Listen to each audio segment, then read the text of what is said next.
भी नोटिस है, आपका नोटिस है, आपका नोटिस है, आपको सुनेंगे, आपको सुनेंगे, आपका नोटिस है, आपको भी सुन लेंगे। माननीय अध्यक्ष जी, इनसे ये पूछिए कि इसको बढ़ावा कौन दे रहा है मानवर, ये पूछ लीजिए मानवर। ये केवल नहीं मानवर, ये केवल पूछ लीजिए कि इसको बढ़ावा कौन दे रहा है।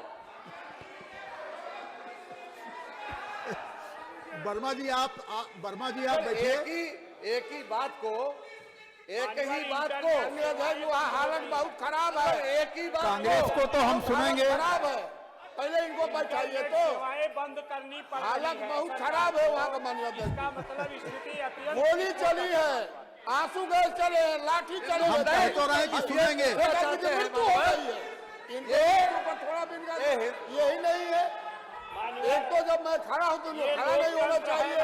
हम सुनेंगे भाई, कांग्रेस को सुनेंगे। राजशाही क्या आपका आज्ञा है? राजशाही की तरह बिहेव कर रहे हैं। हिंदुस्तान के होना चाहिए। आप लोग प्रश्नोत्तर होने दीजिए, प्रश्नोत्तर होने दीजिए। हिंदुस्तान या उत्तर प्रदेश का कौन सा नागरिक प्रभावित है मानवर, ये कैसे चलेगा? जो जब आपका ले लिया, आपका तो ले लिया है। कौन सा नागरिक प्रभावित है? बहुत गंभीर है, किस तात्कालिक है, लोक मातुकी है, महिलाओं से जुड़ी हुई है। नहीं, प्रश्नोत्तर के बारे में क्या कहना है? प्रश्नोत्तर के बारे में कुछ हो नहीं सकता श्रीमान। ये पूछिए कौन सा नागरिक उत्तर प्रदेश का प्रभावित हो रहा है, ये बताएं मानवर। प्रश्नोत्तर हो जाने दीजिए। उत्तर प्रदेश के किस नागरिक के संग हस्तक्षेप हो रही है मानवर? बहस कराइए ना, बहस कराइए। प्रश्नोत्तर हो जाने दीजिए ना। बहस हो जाए श्रीमान, चाहते हैं ये बहस हो जाए। आप तो सदन का नहीं, ये सदन का समय बर्बाद करने को तैयार है रोज। सदन का समय बर्बाद कर, एक ही इशू मानवर, ये एक ही इशू नहीं है, ये कल का इशू है, ये कल का इशू है, एक ही इशू नहीं है। उसको हवा कौन दे रहा है? उसको हवा कौन दे रहा है? महिलाओं पर लाठीचार्ज हुआ है, उसको हवा कौन दे रहा है? गोली से एक आदमी की मौत हो गई है, तो हवा कौन दे रहा है?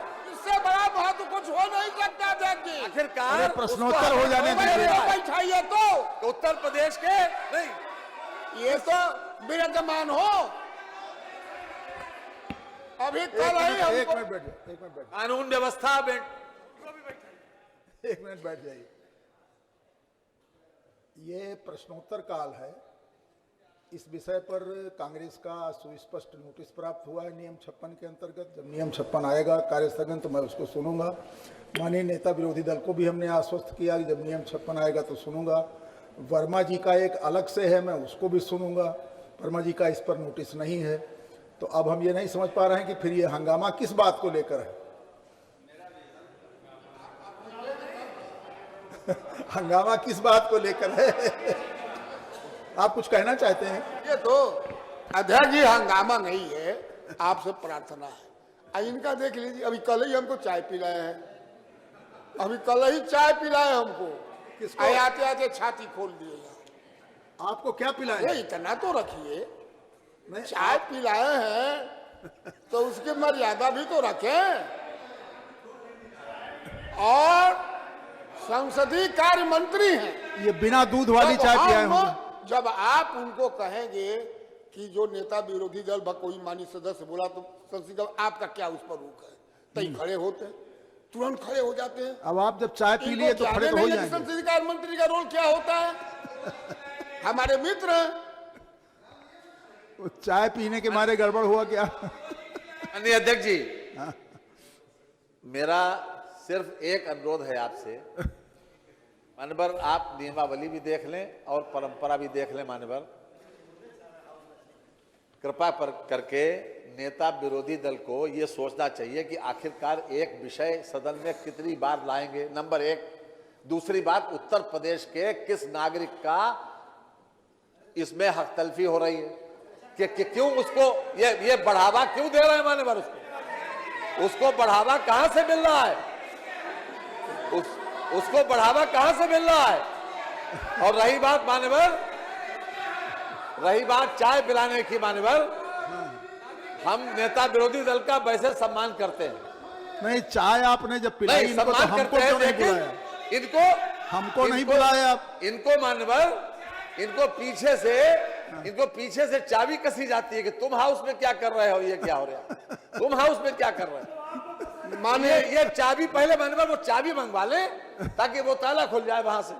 मानिए देखिए, जहां का ताला माननीय और जहां की चाबी मंत्री जी ने कहा आपको प्रभावित करती है। आपकी बात, ये आपने कहा कि ये कहीं बात बराबर नहीं उठ सकती, ये बात भी सही है। विधानसभा में एक प्रश्न जो आ जाए दोबारा उठाने का प्रावधान नहीं है, लेकिन कोई तत्कालिक घटना हो जाए उसी संबंध को लेकर के 56 का है क्या, 56 में है कि घटना निश्चित होनी चाहिए। तो 56 में तो हम सुनने को तैयार है ना। 11 का अवलंबनी होनी चाहिए, तत्कालिक होनी चाहिए। तो हम तो तैयार हैं। इस बात को मैं उठाया हूं, वो अवलंबनी है, अभी कल की घटना है, तत्कालिक है, कल की घटना है, निश्चित है। इसलिए कि गोली भी चली है, आंसू गैस भी चला है, लाठी भी चली है, एक आदमी मारा भी है। तो हर तरह से नियम 56 के अंतर्गत ये आता है। मैं आपसे कृपा पूर्वक प्रार्थना करूंगा कि पहले इस पर सुन लीजिए। अगर आपको बहुत बड़ी कठिनाई हो तो चूंकि सत्ता पक्ष भागना चाहता है सदन को चलाने से, हम इस बार इनको भागने नहीं देंगे। जब आपकी इच्छा हो हमको बुलवाइएगा, लेकिन हमको बुलवाने को आश्वासन दे दीजिए तब मैं बैठूंगा। आपका कहना है कि नियम 56 के अंतर्गत यह विलंबनी है। 11 में मैंने उठाया है। ये प्रथम दृष्टया हमने स्वीकार कर लिया पहले ही, तभी तो हमने कहा कि हम सुनेंगे। ठीक, आपने कहा कि ये महत्वपूर्ण है, हमने स्वीकार कर लिया, तभी तो हमने कहा कि सुनेंगे। लेकिन ठीक, जिस नियमावली का आप हवाला दे रहे हैं उसी नियमावली में सदन की कार्यवाही के अनुक्रम है कि सबसे पहले सर्वोपरि महत्व क्या होगा। तो विधानसभा की, अब हमारा वाक्य तो सुन लीजिए। मैं संसदीय कार्य आप वाला बाद में कहिएगा, पहले बागे शुरू करिए। मैं माननीय अध्यक्ष जी, आपने अभी एक आरोप लगाया कि ये भागना चाहते हैं। मान्यवर, हमारे पास हर बात का जवाब है मान्यवर। दूसरी बात, कानून व्यवस्था को मेंटेन करना सरकार की पहली प्राथमिकता है और सरकार पूरी मुस्तैदी के साथ कर रही है मान्यवर। एक व्यक्ति को मान्यवर आपसी विवाद में गोली लगी, मान्यवर, और वो व्यक्ति अस्पताल में इलाज करा रहा है मान्यवर। और ये अपनी यहां पर जिसका कोई मान्यवर औचित्य नहीं था, जब मान्यवर प्रश्नकाल में अब आपको सुनते हैं। चर्चा तो शुरू हो गई नहीं, जब माननीय संसदीय कार्य मंत्री जवाब देने लगे।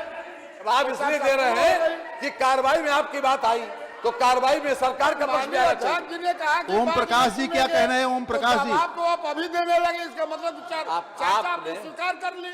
आपने ओम प्रकाश जी क्या कह रहे हैं? ओम प्रकाश राजभर जी, माननीय अध्यक्ष जी, जब ये आरोप लगाया कि सत्ता पक्ष भागना चाहता है, आरोप ये उसका जवाब है मान्यवर। हम न भागते थे, न भागते हैं और न भागेंगे मान्यवर। हर बात का जवाब हमारे पास। दूध का जला आदमी छाछ भी फूट के पीता है। क्वेश्चन आवर में बजट पास करा करके भागने वाले ये हैं और कह रहे हम भागते ही नहीं। सब जान रहे हैं। पथराव मान्यवर, पथराव आप करें, आगे जीप में आप लगाएं, दंगा आप करें और यहाँ सदन में आके घड़ियाली आंसू बहाएं। अरे ये पूछिए कौन उनको हवा दे रहा है, उनको बढ़ावा देने वाला कौन है? उनको जो ताकतें उनको बढ़ावा दे रही हैं, उनको बेनकाब करने की जरूरत है। उन ताकतों को बेनकाब करने जी, संसदीय कार्य मंत्री बिल्कुल गलत तथ्यों को प्रवेश कर रहे हैं विधानसभा में। आपने आश्वासन दे दिया, बात खत्म हो गई।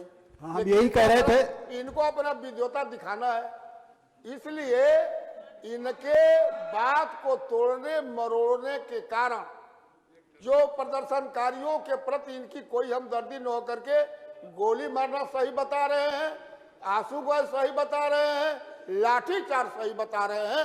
मैं इसके विरोध में सदन का त्याग करता हूं। आपको भी जाना है क्या?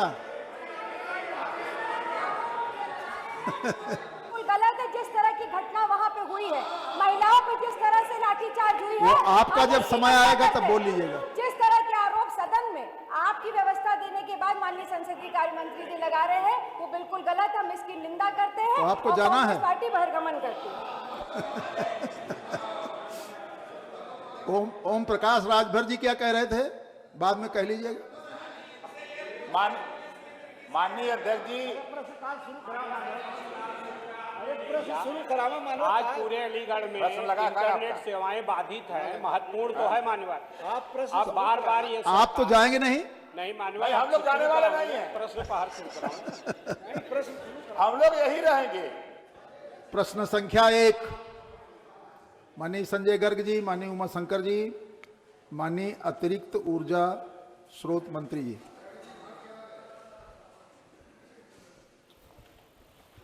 मान्यवर, सोलर ऊर्जा संयंत्रों पर केंद्र सरकार के अलावा राज्य सरकार द्वारा उपलब्ध कराई जा रही सब्सिडी का विवरण निम्नवत है। नंबर 1, उत्तर प्रदेश सरकार द्वारा सौर ऊर्जा को बढ़ावा दिए जाने के उद्देश्य से सौर ऊर्जा नीति 2017 घोषित की गई है और ऊर्जा नीति के अनुसार निजी भवनों में ग्रिड संयोजित सोलर रूफटॉप संयंत्रों की स्थापना को बढ़ावा दिए जाने हेतु भारत सरकार से प्राप्त केंद्रीय वित्तीय सहायता के अतिरिक्त राज्य सरकार द्वारा रुपये 15,000 प्रति किलोवाट, अधिकतम रुपये 30,000 प्रति उपभोक्ता अनुदान निर्धारित किया गया है। नंबर 2, सोलर सिंचाई पंप की स्थापना पर प्रदेश के किसानों को राज्य सरकार द्वारा वर्तमान में 2 एवं 3 HP क्षमता के DC AC पंप हेतु 45% तथा 5 HP क्षमता के पंप पर 30% अनुदान दिए जाने का प्रावधान है। नंबर 3, प्रोजेक्ट मोड जिला योजना के अंतर्गत सार्वजनिक स्थलों पर माननीय जनप्रतिनिधियों, ग्राम पंचायतों, क्षेत्र पंचायतों द्वारा सोलर स्ट्रीट लाइट की स्थापना कराए जाने पर रुपये 7,100 प्रति स्ट्रीट लाइट राज्य अनुदान दिए जाने का प्रावधान है। प्रश्न नहीं उठता। संजय जी। ये प्रश्न अपने आप में बहुत महत्वपूर्ण उत्तर प्रदेश के लिए हो जाता है। ऐसी उस स्थिति में जब उत्तर प्रदेश में विद्युत खपत पर कैपिटा विद्युत कंजम्पशन जो है वो अन्य प्रदेशों के मुकाबले बहुत कम है। तमाम सरकारी आंकड़ों के बावजूद कि सौभाग्य योजना में कितने कनेक्शन आपने दिए, उसके बावजूद 606 यूनिट पर कैपिटा का कंजम्पशन उत्तर प्रदेश में है, जो अपने आप में इस बात को दर्शाने का काम करता है कि उत्तर प्रदेश का नागरिक कितनी सहूलियतों की ज़िंदगी जीने का काम कर रहा है। मैं केवल आपके माध्यम से इतनी जानकारी सदन को देना चाहता हूं कि गुजरात में 2,378 पर कैपिटा कंजम्पशन है, हरियाणा में 2,082 पर कैपिटा कंजम्पशन है, पंजाब में 2,046 पर कैपिटा कंजम्पशन है, दिल्ली में 1,549 पर कैपिटा कंजम्पशन है, उत्तराखंड में 1,467 पर कैपिटा कंजम्पशन है और हिमाचल में 1,418। ऐसी उन परिस्थितियों में हम किस तरह गरीब आदमी तक अतिरिक्त ऊर्जा के जरिए उसके उस जीवन की गुणवत्ता को बेहतर बनाने का काम कर सकें। अभी आपने 36 घंटे सेशन चलाया सस्टेनेबल डेवलपमेंट गोल्स को लेकर। हम 2017 की ऊर्जा नीति की बात कर रहे हैं।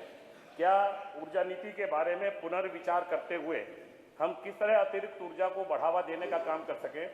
2017 के बाद कोई अन्य सस्टेनेबल डेवलपमेंट गोल्स का लक्ष्य जो यूएनओ ने निर्धारित किया और जिस पर प्रधानमंत्री जी ने भी भारत सरकार ने हस्ताक्षर किए, उसके आधार पर क्या कुछ नवीन योजना को लाकर इसका कायाकल्प करने पर सरकार विचार कर रही है? नहीं कर रही है।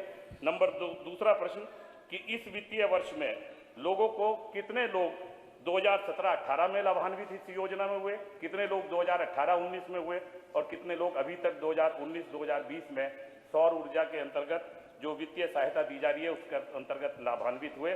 और केंद्रीय वित्तीय सहायता की जो बात है, क्या वो भी उतनी ही है या केंद्र सरकार ने बढ़ाई है? वो कितने अमाउंट की सहायता उसमें मिल रही है?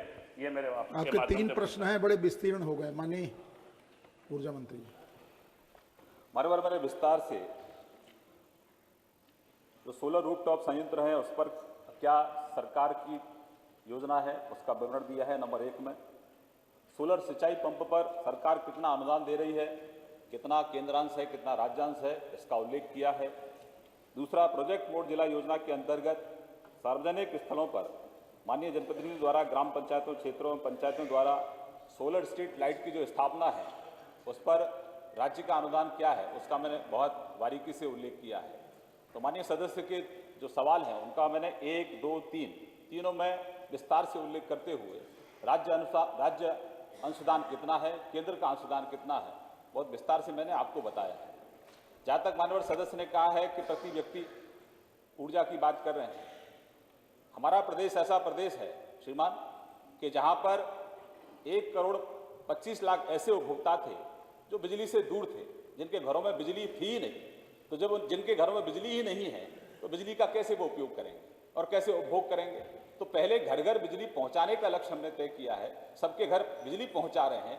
और आज प्रदेश में उजाला है, जहां प्रदेश में पहले अंधेरा होता था आज प्रदेश में उजाला है और धीरे धीरे मांग भी बढ़ रही है। 54% ज़्यादा खपत हमारी प्रदेश में बढ़ी है श्रीमान।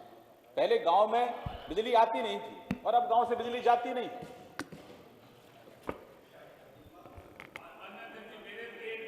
जवाब नहीं आया। मैं केवल आपके माध्यम से संरक्षण चाहता हूं कि एक तो इसमें केंद्रांश कितना है, इस बारे में माननीय मंत्री जी के जवाब में कोई जवाब नहीं है। दूसरा 2017, 2018, 2018, 2019 और इस वित्तीय वर्ष में कितने लोग इस योजना के अंतर्गत लाभान्वित हुए, ये मैं समझता हूं कि इसी प्रश्न की सीमा में 2 प्रश्न हैं और इसका कोई जवाब माननीय मंत्री जी ने नहीं दिया। श्रीमान, उत्तर प्रदेश सरकार द्वारा सौर ऊर्जा को बढ़ावा दिए जाने के उद्देश्य से सौर ऊर्जा नीति 2017 घोषित की गई है। मैं छोटा करता हूं इसको, बहुत छोटा कर रहा हूं। सौर ऊर्जा नीति के अनुसार निजी भवनों में ग्रिड संयोजित 16 रूफटॉप संयंत्रों की स्थापना को बढ़ावा दिया जाने हेतु भारत सरकार द्वारा 15,000 प्रति किलोवाट और अधिकतम 30,000 प्रति उपभोक्ता अनुदान निर्धारित किया गया है। स्पष्ट हो गया। नंबर 2, सोलर सिंचाई पंप की स्थापना पर प्रदेश के किसानों को राज्य सरकार द्वारा 2, 3 HP और 5 HP पर 45% तथा क्षमता अनुदान दिए जाने का प्रावधान है। दोनों का मैं 30%, 40% का उल्लेख मैं कर रहा हूं।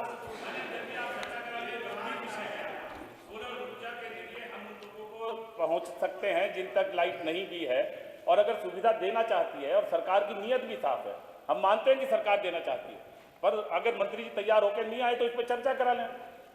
आपके मैं केवल ये मेरा कैटेगरी प्रश्न है 2017 से 2018, 2018 से 2019 और वर्तमान वित्तीय वर्ष में कितने लोग इस योजना के अंतर्गत लाभान्वित हुए। दूसरा प्रश्न, राज्यांश की बात आपने जवाब में की, मेरा केवल साधारण सा प्रश्न है कि केंद्रांश उसमें कितना है, जिससे कि एग्जैक्ट एक राशि खुलकर आए कि भाई कितना उपभोक्ता लाभान्वित होगा। और तीसरा ये कि जिला योजना में जो सोलर लाइट लगाने के लिए 7100 रुपये है, तो क्या सरकार शहरी क्षेत्र में भी सोलर लाइट लगाने के लिए कुछ अनुदान देने का योजना बना रही है, नहीं बना रही है, या है?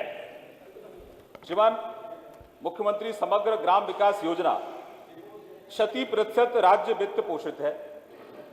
वर्ष 2018-19 से संचालित उक्त योजना में वर्तमान में कुल 13,700। एक बार जवाब पूरा। वर्मा जी क्या कह रहे हैं? माननीय वर्मा जी, ऐसे आपने सिर्फ ये पॉइंट आउट सवाल किया कि केंद्रांश कितना है, उसका उत्तर नहीं आया। दूसरा इन्होंने पूछा कि इन वर्षों में कितने लोग इससे लाभान्वित हुए। माननीय मंत्री जी उसका जवाब न देकर दूसरी योजनाओं पर चर्चा कर रहे हैं। केवल इसमें 2 जानकारी, और इसको मान्यवर आप भी देख लें, आपने अनुमति दिया।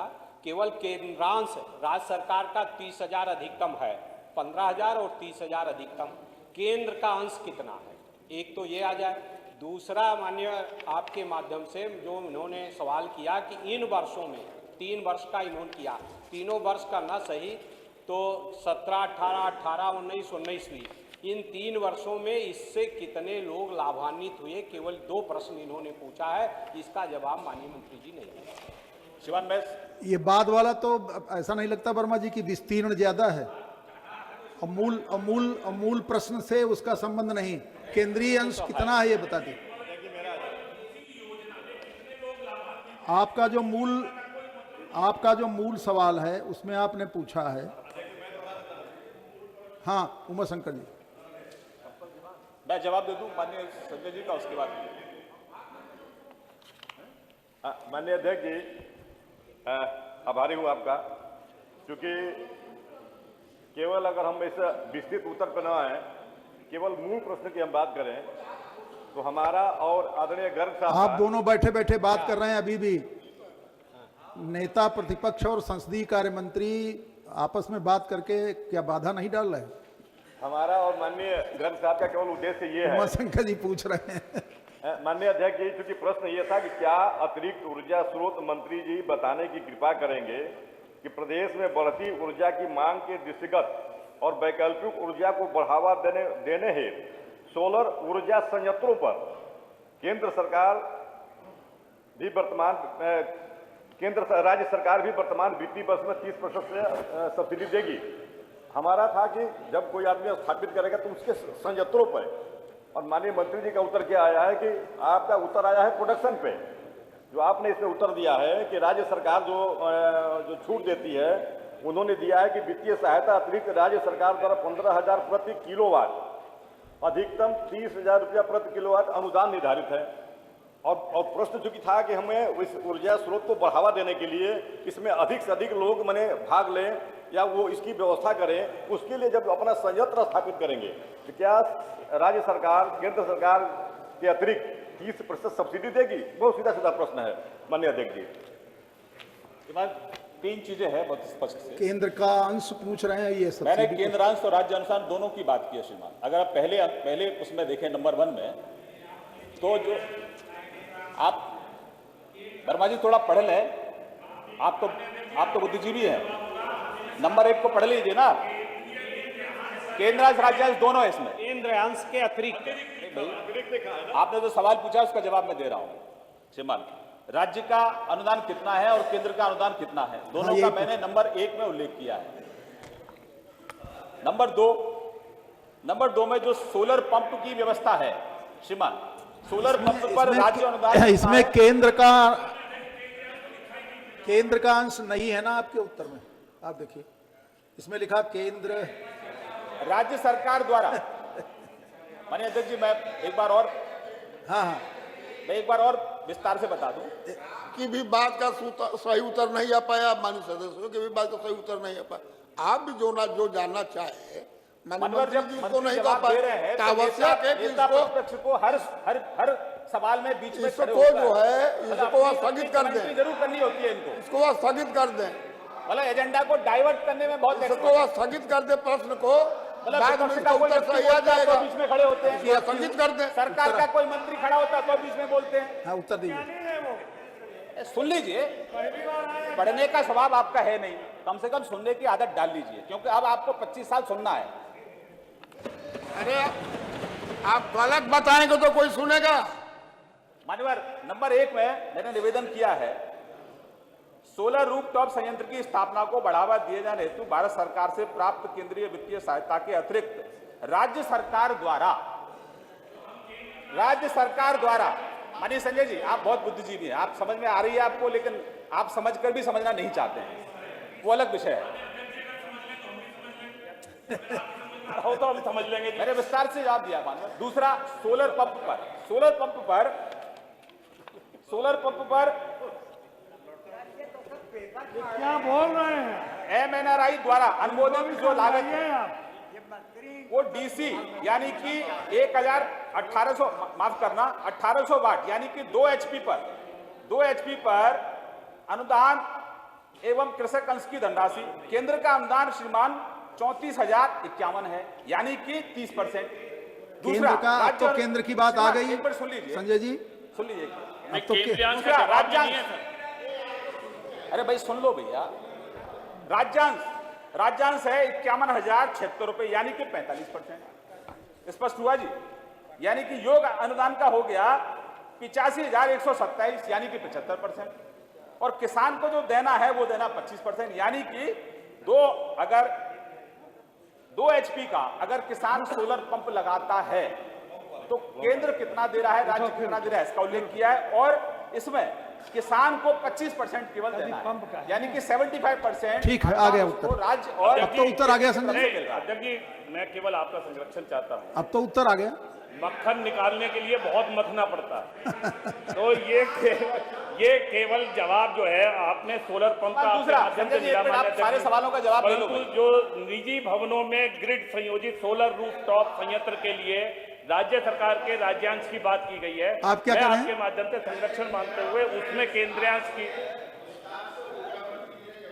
सीधा जी एक मिनट, उसको ब्रेकअप करके दे दिया है, उसके बाद भी अब ना समझ हो रहा है तो मैं कह नहीं सकता, मगर उन्होंने विस्तार से उसका ब्रेकअप मान्य दिया अध्यक्ष है। जी, इसमें कोई उलझावा मामला नहीं है। माननीय मंत्री जी का बहुत बहुत धन्यवाद कि उन्होंने जो जवाब दिया वो सोलर पंप को लेकर दिया। हमारा जो पहले नंबर पे निजी भवनों के ग्रिड संयोजित सोलर रूफटॉप संयंत्र में जो राज्यांश है उसमें कितना केंद्रीयांश है, क्या केंद्रीयांश नहीं है, या तो ये मंत्री जी बता दें। और दूसरा ये कि तीनों वित्तीय वर्ष का अगर आंकड़ा नहीं है तो ये जिस योजना का आपने जिक्र किया है उसमें कितने लोग लाभान्वित हैं, क्या योजना वो धरातल पर है या नहीं है, या वो पिछले सालों से लगातार संख्या बढ़ी है घटी है। हमारा उस बात को लेकर आशय था, इसमें कोई प्रश्न भारत की सीमा का नहीं है और ना ही विस्तीर्णता का बात। और अगर माननीय मंत्री जी के पास ये जवाब नहीं है तो आप प्रश्न स्थगित कर दें या धारा 49 में चर्चा करा दें। मान्य देखिए, मैं ब्रेकअप के बाद इनको एक बार पुनः फिर नए तरीके से बताता हूँ। सोलर पंप की जो हमारी स्थापना है वो 9000 उठ जाओ मान्य देखिए, पंप की आपको बात नहीं हो किसानों रही, से वो बता दिया है। वो हम किसानों का भला क्यों नहीं चाहते? नहीं, पंप की बात आखिरकार किसान अगर सोलर पंप मैं लगा रहा आपको- है, मैं उसको आपको- सरकार अनुदान दे रही है, पंप के लिए तो मैं किसानों आपको से धन्यवाद इतना दूंगा क्यों मान्य है? अध्यक्ष जी। बात आपको रूफटॉप किसानों से संयंत्र इतनी की है, घृणा क्यों है? आप किसान के बारे में सुनना क्यों नहीं चाहते? बात रूफटॉप संयंत्र की है। अरे रूफटॉप भी आपके यहाँ भी लगवा देंगे, रूफटॉप पे भी आ रहा हूँ मैं। मान्य अध्यक्ष जी, ये गलत बात है। रूफटॉप पे मतलब भी आ रहा हूँ। रूफटॉप संयंत्र में क्या केंद्रीयांश है ये पूछना क्या गुनाह है? मुझे और पूरा कितने लोग इस योजना में लाभान्वित हैं? अध्यक्ष जी, मुझे पूरा जवाब देना है, मुझे पूरा जवाब देने का सोलर अधिकार है। पंप की हमने आपके माध्यम से धन्यवाद दे दिया माननीय मंत्री जी। अरे मैं सोलर पंप का आपने कितना है बता उसका दिया। भी बता रहा हूँ, पंप कितने लगे उसका बता रहा हूँ, स्ट्रीट लाइट कितनी लगी उसका भी बता रहा हूँ। आप बताइए, आप बताइए। श्रीमान, सोलर सिंचाई पंप की स्थापना 9120 other. Solar power plant of grid की स्थापना 2318 किलोवाट। सरकारी तथा अर्ध सरकारी भवनों में ग्रिड संयोजित सोलर रूफटॉप संयंत्रों की स्थापना 1590 किलोवाट। निजी भवनों पर सोलर रूफटॉप संयंत्रों की स्थापना लगभग 15 मेगावाट। मुख्यमंत्री समग्र विकास योजना के अंतर्गत सोलर स्ट्रीट लाइटों की स्थापना लगभग 7120 अदद। पंडित दीनदयाल उपाध्याय योजना अंतर्गत सोलर स्ट्रीट लाइट की स्थापना 4880 अदद। प्रोजेक्ट बोर्ड योजना अंतर्गत सोलर स्ट्रीट लाइट की स्थापना 11000 अदद। सोलर हेडमास्ट की स्थापना 283 अदद। दूसरा श्रीमान, दूसरा जो कंपोनेंट है, जो कुसुम का कंपोनेंट है जिसमें सरकार अनुदान दे रही है, कुसुम एक श्रीमान, अभी तक तो केवल किसान जो है गेहूं, चना, सरसों उगाता था। अब श्रीमान नरेंद्र भाई मोदी जी के आशीर्वाद से, योगी जी के आशीर्वाद से अब किसान खेत में बिजली उगाएगा, अब बिजली उगाएगा, अब बिजली पैदा करेगा। और कुसुम का कंपोनेंट ए है, जिन किसानों की ऊसर भूमि है, जिन किसानों की ऊसर भूमि है वो आधा मेगावाट से लेकर 2 मेगावाट तक का अपने यहां संयंत्र लगा सकते हैं। सरकार 3 रुपए 10 पैसे में उसकी बिजली खरीदेगी। नंबर 2, कुसुम बी का जो कंपोनेंट है श्रीमान, उसमें मैंने आपको बताया कि किस तरीके से 10 हजार से ज्यादा हमने सोलर पंप किसानों के यहां लगाए हैं। नंबर 3 है श्रीमान कुसुम कंपोनेंट सी। ये आंकड़ा माननीय मंत्री जी नहीं बता पाए। हमने जब ये सवाल किया, लाभान्वित की सूची तो आपका होगी नहीं इस प्रश्न की। संयंत्र में केंद्रीयांश क्या है और कितने लोग लाभान्वित हुए वित्तीय वर्षवार बताने में मैं समझता हूँ बहुत आसान बात। ये फाइल में नहीं परंतु होगा। वो भी नहीं, अगर माननीय मंत्री जी तैयार नहीं होकर आए तो हम आपका संरक्षण नहीं, चाहते ये हैं जो सूची कि आप मांग आप रहे हैं, इसे प्रश्न को स्थगित कर दें अथवा इस पे चर्चा अब करा हम दें। अगला प्रश्न लेते हैं। नहीं, माननीय अध्यक्ष जी, ये अगला लेते हैं, इस पर आधा घंटा हो गया। लोग संतुष्ट नहीं है और वास्तव में ये दिग्भ्रमित करने के लिए लोगों को इस पर आधा घंटा हो गया। सरकार इसके प्रति गंभीर नहीं है और सरकार की गंभीरता न हो पाने के कारण अब उत्तर हो गए। समाजवादी पार्टी इसका बहिष्कार करती है। माननीय श्याम सुंदर शर्मा जी हैं। जल शक्ति मंत्री जी महेंद्र जी।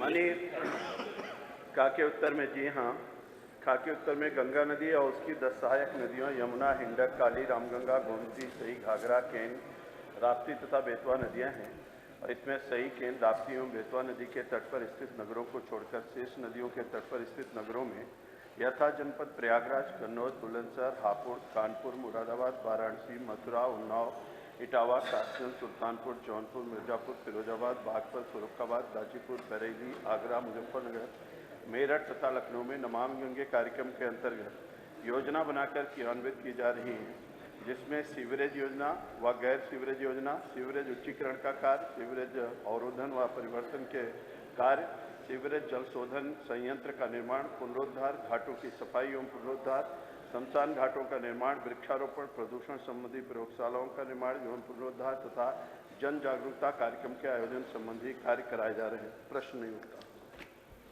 शर्मा जी। अध्यक्ष जी, ये प्रश्न स्वयं में बड़ा महत्वपूर्ण है और महत्वपूर्ण इस दृष्टि से कि प्रदेश की संप्रभुता, रचना, निर्माण, विकास सबका आधार से जुड़ा हुआ ये प्रश्न। माननीय मंत्री जी की सिंसियरिटी और डिवोशन को मैं चैलेंज न कर सकता हूं और मेरी व्यक्तिगत जानकारी है कि इनकी सिंसियरिटी, डिवोशन बिल्कुल अनचैलेंज है। प्रश्न केवल मेरी अनुपूरक में केवल 2 प्रश्न हैं, 2-3 कि उत्तर प्रदेश में गंगा यमुना को प्रदूषित करने वालों की पहचान क्या हो चुकी है कि नहीं हो चुकी है। नंबर 1, अगर हो चुकी है तो उस गंदे पानी को गिरने से सरकार कब तक रोकेगी। नंबर 2, नदियों में एक तैरने वाली गंदगी होती है, उसे दूर करने के लिए ट्रेस स्कीमर मशीन लगती हैं। क्या सरकार उस पर कोई विचार कर रही है कि नहीं कर रही है? कर रही है तो कब तक लगाएगी। तीसरा है, मथुरा में यमुना नदी का पानी पीने लायक नहीं है। क्या सरकार की कोई ऐसी योजना है कि मथुरा में वो पानी पीने लायक बन जाए? क्या सरकार उस पर विचार कर रही है कि नहीं कर रही है? और चौथा लास्ट में एक है, मथुरा वृंदावन में और यमुना के तट पर अभी गंगा योजना आपने बहुत चलाई है, लेकिन शमशान घाट नहीं है और शमशान घाट इस गंगा योजना में नमामि गंगे में शामिल भी है। क्या सरकार उस पर कोई विचार करेगी कि नहीं करेगी, ये मेरे प्रश्न के बाद। धन्यवाद। बहुत वरिष्ठ सदस्य हैं हमारे आदरणीय शर्मा जी, और उन्होंने जो जिज्ञासा जाहिर की है, मैं समझता हूं कि इन्होंने पहले ही कहा कि बहुत आवश्यक प्रश्न है और इसी आवश्यकता और गंभीरता को दृष्टिगत रखते हुए माननीय मुख्यमंत्री जी, माननीय प्रधानमंत्री जी की प्रेरणा से 1947 से लेकर के आज तक जो गंगा जी के बारे में इतना बृहद जनजागरण कभी नहीं हुआ था, वो गंगा यात्रा के माध्यम से करने का उन्होंने काम किया है, जिसका बहुत बड़ा प्रतिफल मिला है। और मान्यवर, जैसा कि आदरणीय शर्मा जी ने कहा, दूसरी बात मैं कहना चाहता हूँ मान्यवर, पूरी दुनिया ने देखा, पूरे विश्व ने देखा, 71 देशों के लोग आकर के संगम में डुबकी लगाए। जिस पानी को स्नान करने और आचमन और जलपान करने योग्य नहीं समझा जाता था, माननीय प्रधानमंत्री जी के प्रयासों के कारण से नमामि गंगे परियोजना के बाद जो बीओडी वहाँ की थी, पूरी तरीके से स्नान करने योग्य जल हो गया। और जिस गंगा में जगह जगह पर जीव जंतु नहीं पाए जाते थे, मछलियां मर जाती थी, आज पूरी गंगा में उत्तर प्रदेश में आज मैं कह सकता हूं दावे के साथ कि बिजनौर से लेकर के बलिया तक गंगा का पानी इतना शुद्ध हुआ है कि हम स्नान भी कर सकते हैं, जलपान भी कर सकते हैं और आचमन भी कर सकते हैं। और उसके लिए बहुत बृहद स्तर पर प्रयास किया गया। आपने कहा कि क्या इन नदियों के सफाई करने के लिए चिन्हांकन किया गया कि नहीं किया गया। मान्यवर, जो सहायक नदियां हैं और गंगा, सबका चिन्हांकन किया गया। कितने नाले नदियों में गिर रहे हैं उसको बाकायदे देखा गया और उसमें से मान्यवर केवल गंगा के अंदर 217 नाले बिजनौर से लेकर के बलिया तक थे, जिसमें से मान्यवर 191 नाले टैप्ड हो चुके हैं। मान्यवर 91 नाले अब उसमें नहीं गिर रहे हैं। इसी तरीके से आपने यमुना के बारे में कहा, यमुना जो हमारी जहाँ से प्रारंभ होती है वहाँ से लेकर के और जब गंगा जी में मिलती हैं संगम तक 170 नाले हैं मान्यवर, जिसमें से 49 नाले टोटली टैप्ड हो चुके हैं मान्यवर। जो नाले बचे हुए हैं उनका कार्य प्रारंभ हो चुका है। पूरे उत्तर प्रदेश की जो गंगा सहायक नदियां, उसमें से 631 नाले हैं जो गंगा जी को प्रदूषित करने के लिए या अन्य नदियों को प्रदूषित करते हैं। उसमें से माननीय 170 नाले अभी तक टैप किए जा चुके हैं। बाकी नालों पर कार्रवाई चल रही है बृहद स्तर पर, उसको जल्दी से करेंगे। इसी तरीके से माननीय जो शहरी क्षेत्रों का सीवरेज जाकर के नदियों में गिरता था, उसके लिए नमामि गंगे परियोजना के तहत 123 एसटीपी अभी तक बनाया जा चुका माननीय। और जो अभी नमामि गंगे परियोजना में 45 एसटीपी सैंक्शन थी, जिसमें से 15 के कार्य पूर्ण हो चुके हैं, 19 के कार्य निर्माणाधीन है, बहुत जल्दी पूर्ण हो जाएंगे। 11 के कार्य जमीन आदि का विवाद था, वो भी जल्दी से जल्दी हम उसका टेंडर करेंगे, उसको भी हम ठीक कराएंगे। इसके अलावा बहुत सारे काम हैं जिनको पूरी तरीके से नालों में, नाले गंगा मैया के दोनों तट पर कोई भी गंदगी गंगा मैया में न गिरने पाए, इसके लिए माननीय मुख्यमंत्री जी ने 26 डिपार्टमेंटों को मिलाकर के एक बृहद कार्य योजना बनाई है। उस कार्य योजना के तहत यहाँ तक हम लोगों ने कहा है कि माँ गंगे के तट पर कोई भी रासायनिक खाद का उपयोग न किया जाए, इसलिए जैविक खेती, गो आधारित खेती, और हम लोग सब लोग जानते हैं कि आजकल इन खेतियों से बड़ा लाभ भी मिल रहा है, उसको बढ़ावा देने के लिए प्रत्येक गांव से 2 लोगों का प्रशिक्षण भी किया जा चुका है। और इसी तरीके से नाले गांव के जो गंगा जी में गिरते हैं, उनके सब नालों को रोक करके उनको डाइवर्ट करने के लिए कि कोई भी गंदगी माँ गंगे में न गिरने पाए। इसके साथ साथ 1038 जो ग्राम पंचायतें पूरी तरीके से ओडीएफ हो चुकी हैं। अब ओडीएफ के बाद माननीय हम लोग ओडीएफ प्लस कर रहे हैं, और 21 नगरीय क्षेत्र जो हैं वो भी सब हमारे ओडीएफ हो चुके हैं, हम उसको ओडीएफ प्लस कर रहे हैं। जहां तक आपने जमुना के बारे में कहा कि पीने योग्य पानी कब होगा, माननीय आप जानते हैं कि पीने पानी कब होता है, जब हमारा बीओडी 2 के नीचे आ जाता है, तो हम लोग कहते हैं कि अब पानी हमारा उस रूप में मिल रहा है। अब हम लोग जो कोलोफॉर्म के बारे में चर्चा करते हैं, तो कोलोफॉर्म जीवन के लिए उस नदी में पाए वाले जीव जंतुओं के बारे में 3000 या उससे प्लस तक होता है तो जीव जंतु उसमें रह सकते हैं, लेकिन उसको पीने योग्य बनाने के लिए 2 लाना पड़ता है। और 2 के लिए जमुना जी को गंदा उत्तर प्रदेश जितना नहीं कर रहा, उससे ज्यादा जमुना जी को दिल्ली गंदा करता है। दिल्ली पूरी तरीके से हमारे जमुना जी को प्रदूषित करता है, और संजोग की बात है कि हमारा मथुरा दिल्ली के बहुत नजदीक है, इसलिए पूरी गंदगी वहां से आती है, जिससे हमारे उत्तर प्रदेश को पूरी तरीके से गंदा उसकी भी कार्य योजना हम लोगों ने बहुत बृहद स्तर पर बनाई है। जमुना जी भी साफ होंगी, गंगा जी भी साफ होंगी, उत्तर प्रदेश की सभी नदियां साफ होंगी, और इस पर बृहद स्तर हम लोग काम करेंगे।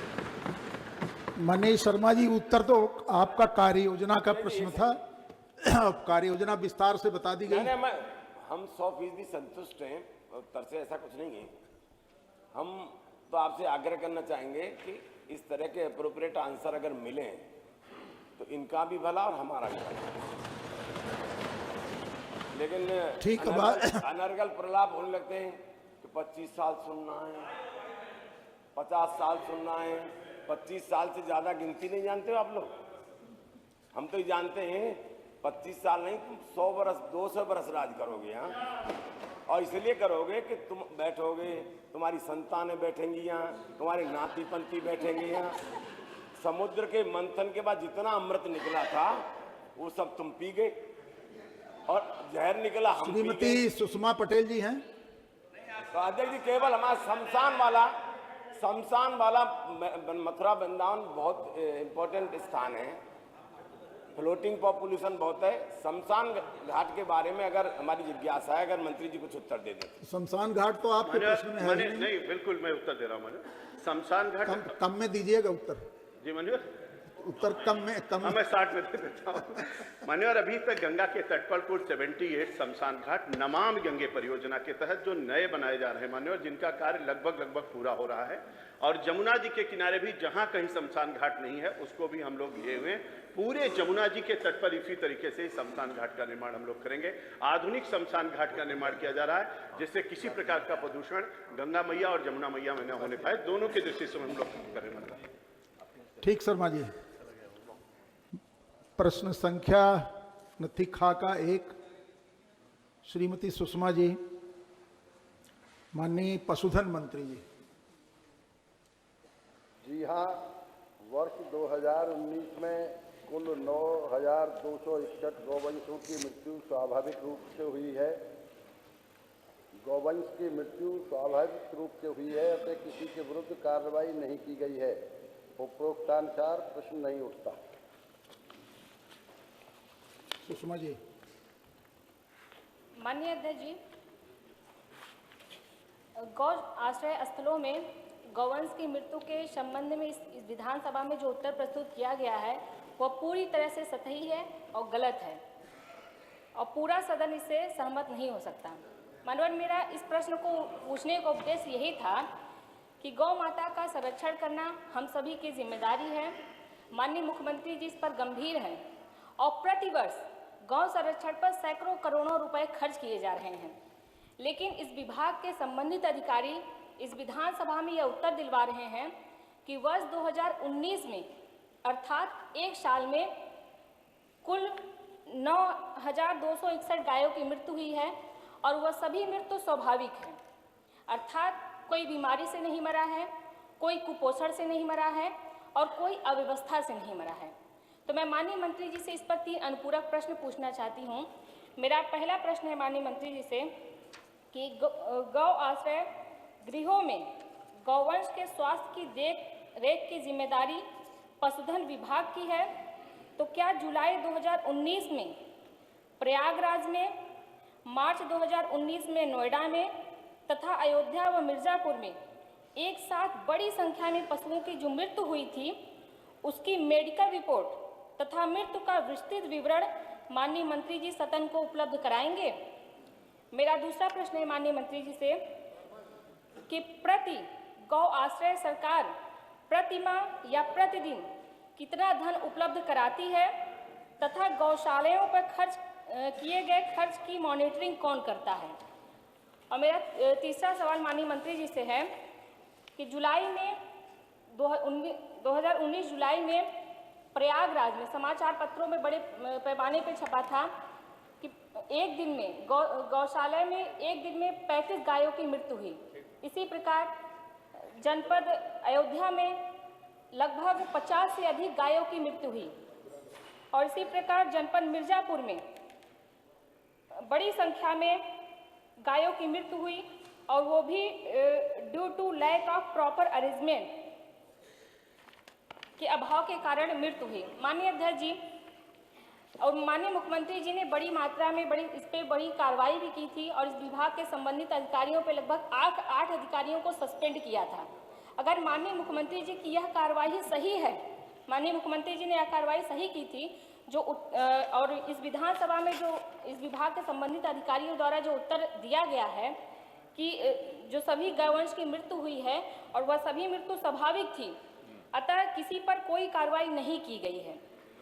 तो स्वाभाविक थी और किसी पे कोई कार्रवाई नहीं की गई है। तो मैं माननीय मंत्री जी से यह जानना चाहती हूँ कि क्या सदन को इस प्रकार भ्रमित करने वाले अधिकारियों पर कार्रवाई करेंगे?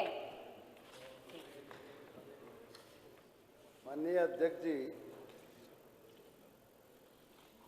गौ आश्रय स्थलों में आमतौर से वो गाय हैं जो या तो निराश्रित जहाँ क्योंकि गाय की औसत आयु 10 वर्ष है, लगभग 6 बार गाय बच्चा देती है, या तो जो दूध नहीं देती और बच्चा देने के काबिल नहीं होती वो गाय आती हैं, या घायल गाय आती हैं, या बीमार गाय आती हैं। इसलिए जो मौतें हुई वो स्वाभाविक रूप से हुई। जहाँ तक मुख्यमंत्री जी ने की कार्रवाई का सवाल है, आदरणीय मुख्यमंत्री जी ने वो के कार्यालय से ये कार्रवाई जब हुई उसकी जांच मुख्यमंत्री जी के निर्देशानुसार ही कराई गई और उसमें ये पाया गया कि ये मौतें स्वाभाविक रूप से हुई हैं, या तो घायल या बीमार गायों की, इसलिए किसी अधिकारी के विरुद्ध कोई कार्रवाई नहीं की गई। नरेंद्र जी, माननीय मंत्री से हम जानना चाहते हैं कि वर्ष 19 में जो 9,261 गाय मरी, क्या इनका सबका पोस्टमार्टम कराया गया? नंबर 1। नंबर 2, अगर पोस्टमार्टम नहीं कराया गया तो आगे गौशालाओं में मृतक गौवंश होगा, क्या उसका 100% पोस्टमार्टम कराया जाएगा? सवाल का कोई अंश है ही नहीं पोस्टमार्टम वाला। दूसरे नंबर, एक बात और जो पूछी गई थी, मैं उसके संबंध में ये कहना चाह रहा हूँ माननीय। नहीं, ये पूछ रहे हैं कि क्या आप पोस्टमार्टम कराएंगे सबका आगे? ये तो इनका सवाल है कि भविष्य में जो स्वाभाविक रूप से जिनकी मृत्यु होती है मान्यवर, उनके पोस्टमार्टम की आवश्यकता ही नहीं होती। यदि किसी कारणवश हो तो नहीं, पोस्टमार्टम कराया जाए।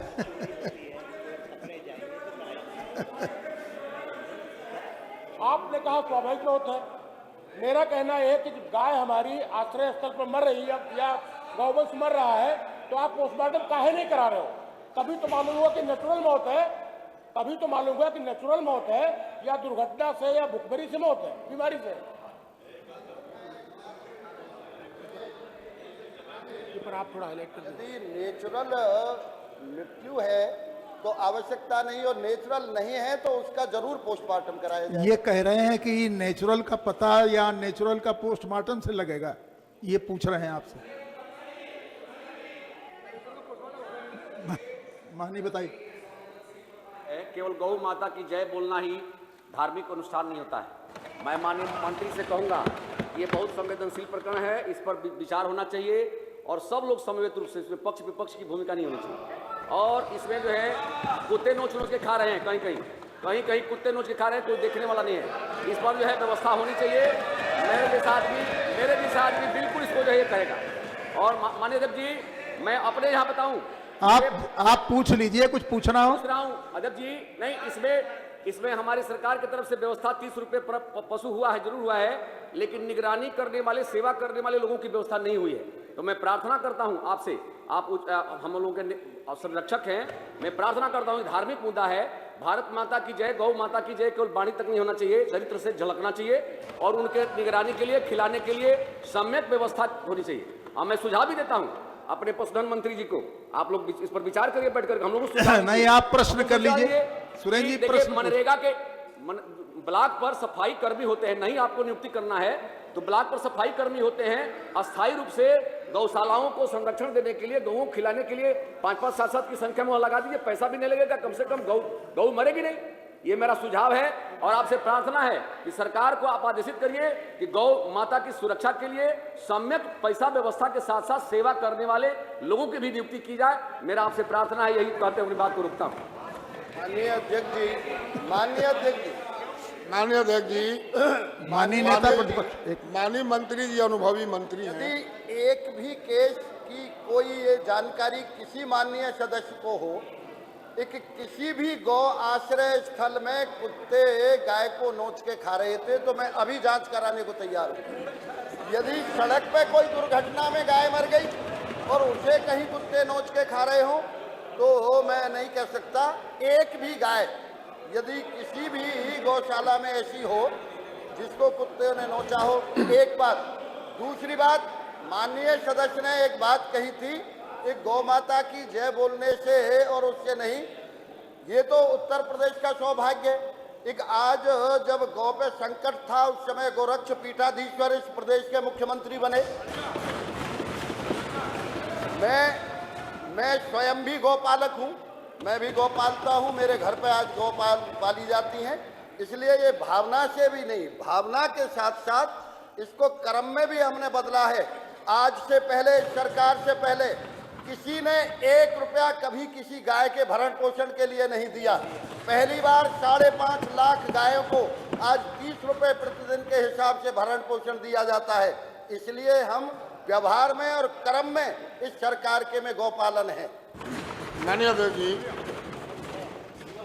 माननीय मंत्री जी वरिष्ठ मंत्री हैं, इन्होंने कहा कि स्वाभाविक मौतें हो रही और माननीय सदस्य का कहना है कि नहीं, भूख से मौत हो रही है, उनको चारा नहीं मिल रहा है, भोजन नहीं मिल रहा है। तो कैसे तय होगा कि स्वाभाविक है कि भूख से? तो तभी तय होगा जब उसका पोस्टमार्टम हो। कोई भी ऐसे मानो भी कि जब मृत्यु होती है, अगर कोई ऑब्जेक्शन कर देता है कि इसके नहीं पोस्टमार्टम होना चाहिए, तो पोस्टमार्टम होता है। आदमी कोई घायल हो जाए न चाहते हुए भी पोस्टमार्टम होता है, तो पोस्टमार्टम कराने में कोई हर्ज तो है नहीं। माननीय अध्यक्ष जी, मैं आपके माध्यम से माननीय मंत्री जी से कहना चाहता हूं कि बात सही आवे सामने समाज के, आप जो भी गौ माता की मृत्यु हो जाए उसका पोस्टमार्टम करा दीजिए। आप तो उसमें है नहीं, अगर फंसेगा तो गोपाल जो नहीं खिला रहा है वो फंसेगा। आपको तो वाहवाही होगी कि मंत्री जी की जय हो, मंत्री जी की जय हो। तो आप इसको कराइए माननीय अध्यक्ष जी। पोस्टमार्टम जितनी भी मौतें गौ माता की हो रही हैं इनके गौशालाओं के अंदर, उसका जरूर पोस्टमार्टम हो। इसका उत्तर माननीय मंत्री से दिलवा दीजिए। और वर्मा जी अब क्या इसमें चर्चा? मैं तो पॉइंटेड सवाल करता हूँ माननीय, जानते हैं आप माननीय, मैं 2 प्रश्न चाहता हूँ। एक तो माननीय मंत्री जी ने कहा कि 9,261 गोवंशों की मृत्यु हुई। सभी गौशालाओं में कुल कितने पशु हैं, मतलब गोवंश के पशु हैं, उसके सापेक्ष ये मृत्यु कितने प्रतिशत हुई? एक तो ये चाहता हूँ मान्यवर। दूसरा मान्यवर कि ये जो अयोध्या में, मिर्जापुर में, नोएडा में जो मृत्यु हुई थी, क्या उसका मेडिकल रिपोर्ट माननीय मंत्री जी का पास है? जो ये मैं जानना चाहता हूँ। 2 प्रश्न की ओर। माननीय वर्मा जी ने जो बात कही कि कितने प्रतिशत, वो मैंने बताया है। आज हमारे यहाँ 4,53,000 गौ आश्रय स्थलों में गाय हैं। इसमें लगभग 53,000 गौ ऐसी हैं जो सुपुर्दगी में हम लोगों ने दी हैं, जिसमें हमारी ये व्यवस्था है 1 से 4 गाय तक किसी व्यक्ति को दी जाए, उसे 900 रुपये प्रतिमाह एक गाय के भरण पोषण के लिए दिया जाता है। आपने जहां पोस्टमार्टम की बात की, एक पोस्टमार्टम कराई गई कि नहीं, पोस्टमार्टम नहीं कराई गई, लेकिन जांच कराई गई थी। वो स्वाभाविक रूप से मौतें थी, और यदि कहीं ऐसी शिकायत है तो मैं उसकी जांच फिर कराने को तैयार हूँ। अब हो गया, बहुत हो गया वर्मा। आप बता रहे स्वाभाविक मौत है, जांच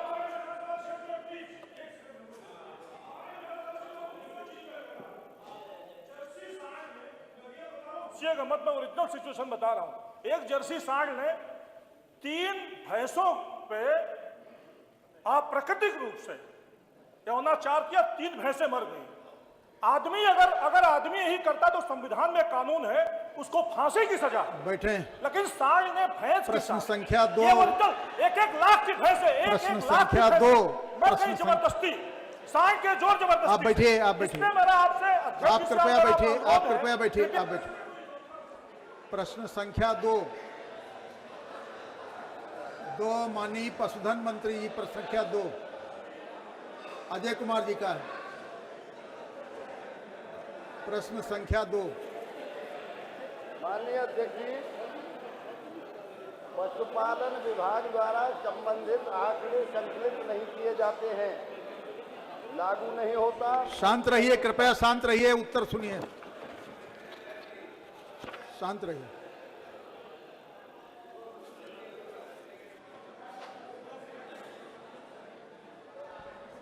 माननीय अजय जी, अजय जी पूछिए। उत्तर प्रदेश में 16.9% लोग खेती पर आधारित है पूरी जनसंख्या के, जिसमें लगभग 3.9% लोग ने आत्महत्या की, किसानों ने। एनसीआरबी के मुताबिक 2017 के मुकाबले 2018 आपकी प्रारंभ से समस्या है कि सवाल नहीं करते। पूरी बात सुन लीजिए, बात थोड़े सुनेंगे, सवाल करो। एनसीआरबी के मुताबिक आप सवाल करो। 2017 के मुकाबले 2018 में आत्महत्या करने वाले किसानों की संख्या 3। अब आप फिर बोल रहे हो, सवाल नहीं कर रहे हो। अध्यक्ष जी, ये सरकार जब चुनाव लड़ रही थी तो अपने आप को चौकीदार कहती थी। आपके पास कोई सवाल है? अरे अध्यक्ष जी सुन तो लीजिए, हम भाषण सुनने के लिए यहाँ नहीं बैठे। अध्यक्ष जी कृपा करिए 1 मिनट हमारी भी सुन लीजिए। आप अब एक राष्ट्रीय पार्टी के अध्यक्ष हैं, हम लोगों के नेता हैं, तो आप सवाल करिए ना। नेता अध्यक्ष जी, आप हम लोगों के यहाँ के अध्यक्ष हैं तो आप नहीं, हम अध्यक्ष हैं। ये सरकार चुनाव लड़ रही थी तो कहती थी हम चुनाव वाला किस्सा सुना रहे, सवाल करो। और आज किसानों को खेत का पहरेदार बना दिया है। नहीं, मैं अध्यक्ष जी, आप कृपा करिए, आपके माध्यम से हाँ सवाल करिए। मैं इस सरकार से यह जानना चाहता हूं कि क्या सरकार आवारा पशुओं से फसल बचाने के लिए कोई समुचित प्रबंध करेगी, नंबर 1। नंबर 2, क्या सरकार किसान आयोग का गठन करेगी, नंबर 2। नंबर 3, जो लोग अपने खेतों की पहरेदारी कर रहे हैं, चौकीदार से उन लोगों को पहरेदार बना दिया है, क्या सरकार उन लोगों को पहरेदारी भत्ता देने की व्यवस्था सुनिश्चित करेगी? और नंबर 3, 4 कि जिन लोगों का 3 सालों में फसल बर्बाद हुआ है, क्या सरकार उसको मुआवजे की व्यवस्था सुनिश्चित करेगी?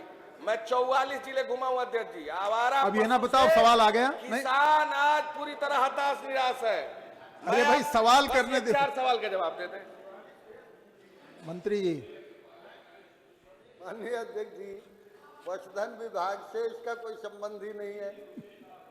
किसान आत्महत्या कर रहे हैं, इसका पशुधन विभाग से क्या संबंध है? माननीय अध्यक्ष जी, केवल एक अनुरोध करूंगा मैं, केवल इतनी जानकारी के लिए माननीय लल्लू सिंह जी को, मित्र हैं हमारे, कि यदि आत्महत्या किसान जब करता है तो इसलिए करेगा कि आमदनी घटेगी। नहीं, जानवरों वाला उत्तर दीजिए, वो आत्महत्या की बातें नहीं, आप भी उन्हीं तरह बोल रहे हैं। करना चाह रहा था, उत्तर प्रदेश में 2016-17 में चावल जो पैदा हुआ 143.96 लाख मेट्रिक टन, कुल 533 लाख मेट्रिक टन उत्पादन हुआ, और आज उत्तर प्रदेश में 603 लाख मेट्रिक टन पैदावार हुई है। नहीं, आप आवारा पशुओं के बारे में सवाल है की भावना से नहीं जुड़े, ये जानते नहीं है जिस खेत में यदि गाय कभी आ भी जाती है तो दुगनी पैदावार होती है। मानिए अजय जी बोलिए। आवारा पशु से किसान आज अपने खेत को पहरा कर रहा है। और मैं आपको एक घटना सुनाता हूं। आगरा के बाद तहसील में राकेश कुशवाहा जो 11 बीघे आलू बोया था, और आवारा पशुओं ने उसके पूरे खेत को चर के समाप्त कर दिया। जब वो किसान दिल्ली गया था, वापस आया, उसकी पूरी फसल बर्बाद हो गई थी। अरे आप प्रश्न करिए। और ये कह रहे हैं कि किसान आत्महत्या नहीं कर रहा है आवारा प्रश्न पशु करिए। आवारा पशु उत्तर प्रदेश की सबसे बड़ी समस्या है। मैंने 3 सवाल पूछा। आलू की फैक्ट्री लगा रहे थे और ये आलू चढ़वा रहे हैं मट्टी के नीचे से। अध्यक्ष जी, आप हंस लो, पूरा उत्तर प्रदेश का किसान आज जो दुखी है, आने वाले दिन में ऐसे हंसते हंसते बाहर कर देगा आपको। चिंता मत करो, ये प्रदेश की सबसे बड़ी समस्या है। प्रश्न कर लीजिए। प्रश्न मेरा सिर्फ इनसे ये सवाल है, क्या सरकार किसान आयोग का गठन करेगी? नंबर 1।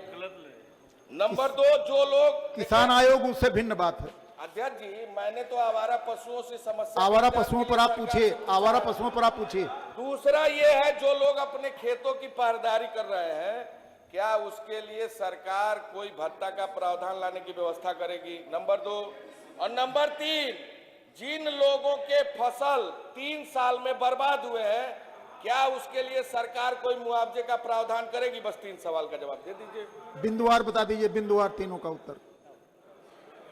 माननीय अध्यक्ष जी, ये सवाल से संबंधित इनका कोई अनुपूरक है नहीं। कहीं पशुधन विभाग में ये चीजें, इनका कोई संबंध नहीं है।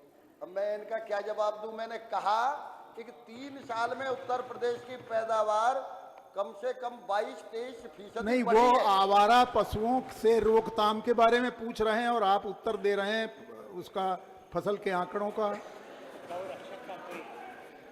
वो आवारा पशुओं से संबंधित सवाल है। माननीय सदस्य ने सीधा सा प्रश्न पूछा। उस दिन भी जब हमने इसमें नियम 56 में इस प्रश्न को पूछा था, तब भी सरकार के पास कोई जवाब नहीं था। आज अगर सरकार के वरिष्ठ मंत्री मैं बड़ा सम्मान करती हूँ, अगर वो ये जवाब दे रहे हैं कि अगर किसान उत्तर प्रदेश का आत्महत्या कर रहा है तो ये पशुधन विभाग इस पे कैसे जवाब दे? इससे ज्यादा गैर जिम्मेदाराना जवाब क्या हो सकता है? क्या पूरी सरकार को इससे कोई मतलब नहीं कि किसान आत्महत्या कर रहा है? क्या ये केवल विपक्ष का मुद्दा है कि किसानों का आप प्रश्न करिए। अगर पशु चल रहा है तो ये जवाब, ये प्रश्न फिर नहीं है, ये केवल विपक्ष का नहीं, ये जितने सदस्य बैठे हैं, ये आप लोगों की भाषण की आदत पड़ गई। तो ये प्रश्नोत्तर काल में केवल प्रश्नोत्तर होगा, कोई भाषण नहीं। प्रश्नोत्तर तो ये जवाब क्यों नहीं आ रहा है? आने दीजिए, खड़े हैं संसदीय कार्य मंत्री। माननीय अध्यक्ष जी, अभी माननीय लक्ष्मी नारायण जी ने इस बात को आपके माध्यम से पूरे सदन को अवगत कराया। मान्यवर, पहले से ही इस बात का संज्ञान लिया भी जाता रहा कि जब से योगी जी की सरकार आई है तब से इस बात पर विशेष रूप से कार्रवाई की गई कि किसी भी तरीके से हमारे गोवंश का पूरी तरीके से संरक्षण हो। मान्यवर, इसके लिए ग्रामीण क्षेत्र में हर जनपद में 1 करोड़ 20 लाख रुपया दिया गया। मान्यवर, बुंदेलखंड को अलग से दिया गया कि ताकि गौशालाएं वहां पर निर्मित हो। मान्यवर, और शहरी क्षेत्र में मान्यवर अलग से पैसा दिया गया। इसके अतिरिक्त मान्यवर वर्ष 2019-20 में यह तय किया गया कि 1 लाख ऐसे लोगों को, ऐसे गोवंश को हम लोगों को देंगे, निजी लोगों को, और उनको 900 रुपये महीना देंगे। मान्यवर, इस बात के लिए ताकि वो चारे आदि की व्यवस्था मान्यवर कर सकें और एक व्यक्ति को 4 गोवंश दिए जा सकते हैं। मान्यवर, ये व्यवस्था की। तो सरकार की मंशा और नियत ये देखिए कि हम गोवंश को संरक्षण भी देना चाहते हैं और किसी भी तरीके से उसके लिए वैकल्पिक व्यवस्था भी मान्यवर की है। मान्यवर, जब नई व्यवस्था कुछ की जाती है तो एकदम से 100% फूल प्रूफ व्यवस्था हो नहीं पाती है। मान्यवर, नेता सदन ने अभी महामहिम राज्यपाल जी के अभिभाषण के जवाब में इस बात को स्पष्ट किया था कि हम किसी भी तरीके से नहीं चाहेंगे कि किसी भी किसान का नुकसान हो। अगर मान्यवर चाहे तो मान्यवर उसका संज्ञान ले सकते हैं। मान्यवर, नेता सदन का इस सदन में आश्वासन है कि किसी भी तरीके से किसानों को फसल बर्बाद करने का या फसल को किसी तरह के नुकसान हम नहीं चाहेंगे कि हो। और ये सारे इंतजाम मान्यवर ग्रामीण क्षेत्र में, शहरी क्षेत्र में इसीलिए माननीय मुख्यमंत्री जी ने किए कि ताकि उन लोगों गोवंश का संरक्षण भी हो सके और लोगों को इसके लिए परेशानी भी न हो। मान्यवर, और जहां तक आत्महत्या का सवाल है मान्यवर, हमने नहीं देखा मान्यवर कि इस वजह से लोग किसी ने आत्महत्या कर ली हो कि उसका गाय ने खेत चल लिया हो। मान्यवर, इसकी ये वजह नहीं है। मान्यवर, ये वजह नहीं है। अभी मान्यवर जो 1 लाख गोवंश सुपुर्द किए जाने का मान्यवर लक्ष्य था, उसमें 48,653 गोवंश की सुपुर्दगी इसी साल में मान्यवर की जा चुकी है। मान्यवर, और शेष प्रक्रियाधीन है। लगातार ये चाहते हैं कि उन लोगों को जो गोवंश छूटा हुआ है उसको दिया जा सके। लेकिन प्रॉब्लम क्या हो गई, मध्य प्रदेश से, राजस्थान से, दूसरे प्रदेशों से मान्यवर सीमा पे लोग गाँव में पकड़ के छोड़ जाते हैं, छोड़ रहे हैं आजकल। अब वो जितना मान्यवर भरपाई करते हैं उतना ही एक समस्या वो भी लोग पैदा करते हैं। अब इनसे ये कहिए कि मध्य प्रदेश और राजस्थान से छुड़वाए नहीं अपने वहां, छुड़वा तो ये रहे मान्यवर, ये छुड़वा रहे और क्या। मान्यवर, जब ये सरकार को बदनाम करने के लिए मान्यवर ये कर रहे हैं और इसीलिए कांग्रेस के अध्यक्ष खड़े मान्यवर, इसीलिए करें। जब सीमा पे आदमी इकट्ठा ट्रकों के भर के वो छोड़ जाएंगे मान्यवर, तो क्या करेंगे हम क्या करेंगे। तो ये राजस्थान और मध्य प्रदेश से जो मान्यवर गोवंश यहां आ रहा है मान्यवर, उसको इनसे कहिए रुकवाइए, उनसे कहिए रुकवाइए। जो मंत्री जी का जवाब है ये अपने आप में बड़ा हास्यास्पद है। मैंने उत्तर प्रदेश के किसानों के बारे में जो फसल बर्बाद हो रही है वो जानना चाहा। उसके लिए सरकार क्या व्यवस्था कर रही है, मुआवजे का क्या प्रावधान है, क्या पारदारी भत्ता देंगे कि नहीं, स्पष्ट सवाल का जवाब दिलवा दीजिए कि जो फसलें बर्बाद हो रही है क्या उसके लिए सरकार कोई मुआवजे का प्रावधान करेगी कि नहीं करेगी।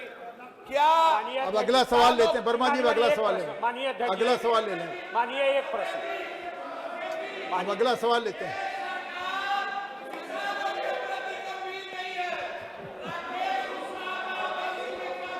अगला सवाल लेते हैं मान्यवर, एक प्रश्न मेरा मुझे पूछना। विजय मिश्रा जी हैं, विजय मिश्रा जी प्रश्न संख्या पूछूंगा मान्यवर, इसी विषय बैठिए मान्यवर तो जा रहे हैं।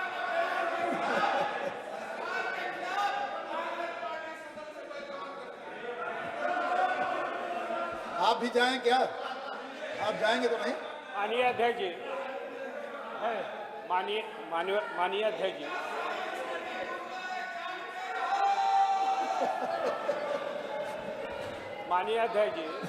माननीय अध्यक्ष जी, मैं आपके माध्यम से ये जानना चाहता हूँ, ये किसान के लिए बड़ी समस्या मान्यवर। हमारा पशु माने केवल गोवंश से नहीं है, हमारा पशु में मान्यवर नीलगाय भी आती हैं, बनरोज जिसको कहते हैं, उनसे भी समस्या है मान्यवर, और बहुत बड़ी समस्या है। और निश्चित रूप से मान्यवर आप भी स्वाभाविक रूप से इससे सहमत होंगे कि तमाम आवारा पशुओं के माध्यम से किसानों की फसल की बड़ी पैमाने पर बर्बादी हो रही है। तो मैं आपके माध्यम से माननीय मंत्री जी से ये जानना चाहता हूँ, माननीय मंत्री जी कह देंगे कि हमारे हमारे विभाग से नहीं, ये सरकार की सामूहिक जिम्मेदारी होती है, तो उसका तो उत्तर दे दिया। जी मानिए। तो मैं माननीय आपके माध्यम से जानना चाहता हूँ, जो ये बड़े पैमाने पर किसानों की फसलों की आवारा या छुट्टा पशुओं के माध्यम से क्षति हो रही है, इस क्षति को बचाने के लिए केवल गोवंश के संबंधित पशुओं से नहीं, जो इसके अतिरिक्त है, जो नीलगाय आज सभी बड़ी भारी समस्या है, उससे भी किसानों की फसल को बचाने के लिए कोई कार्य योजना सरकार बनाने पर विचार करेगी? केवल इतना बना रहे हो तो बताए।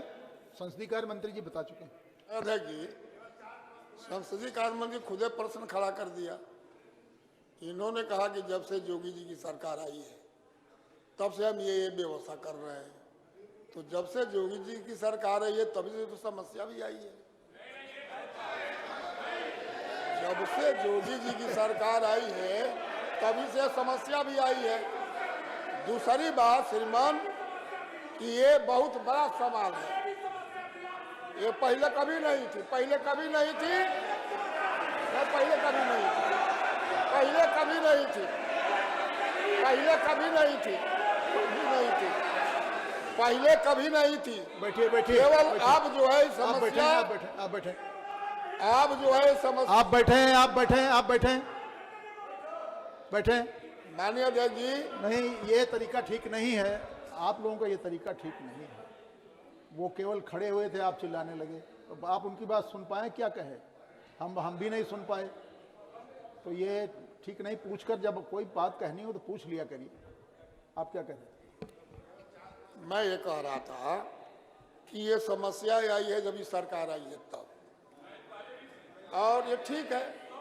पहले होता था, पहले घड़रोज, पहले होता, मैं बताता रहा, पहले घड़रोज, सुअर, बंदर, ये जितने भी जानवर है ये फसलों को खाते हैं, चिड़िया भी फसलों को खाती है। लेकिन जब से ये छूटा पशुओं वाली बात आ गई है तब से बर्बादी के किनारे किसान आ गया है। सही, किसान बहुत चिंतित है इन सब बातों से, तो इस पर सरकार को गंभीर होना चाहिए। ठीक। और जो योजना बना रहे हैं ठीक है, लेकिन ऐसा करें कि वास्तव में किसानों की फसल बर्बाद न हो। किसान जैसा दुखिया कोई इस प्रदेश में है नहीं। ठीक। माननीय अध्यक्ष जी, आज दुनिया के 58 देशों में ये साबित हो चुका है एक भारतवर्ष का जो गौवंश है वो सबसे उत्तम है। भारतवर्ष के गौवंश का जो दूध है वो माँ के दूध के अलावा सर्वोत्तम है, डॉक्टरों ने सिद्ध किया है। अरे नहीं, ये छुट्टा वालों का पूछ रहे हैं। शासन काल में केवल गाय कटती थी, योगी जी के राज में गाय कटेगी नहीं, मानवर उसका प्रबंध करेंगे।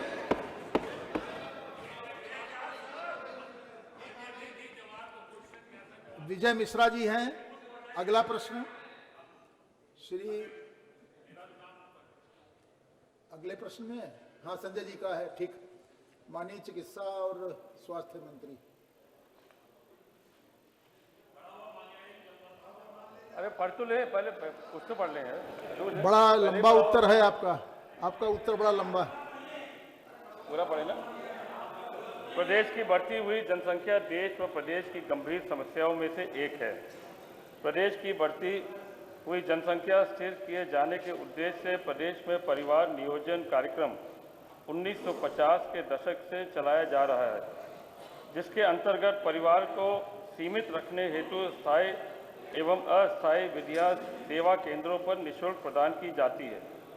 परिवार नियोजन कार्यक्रम लक्ष्य मुक्त एवं अवपूर्ण स्वैच्छिक कार्यक्रम है।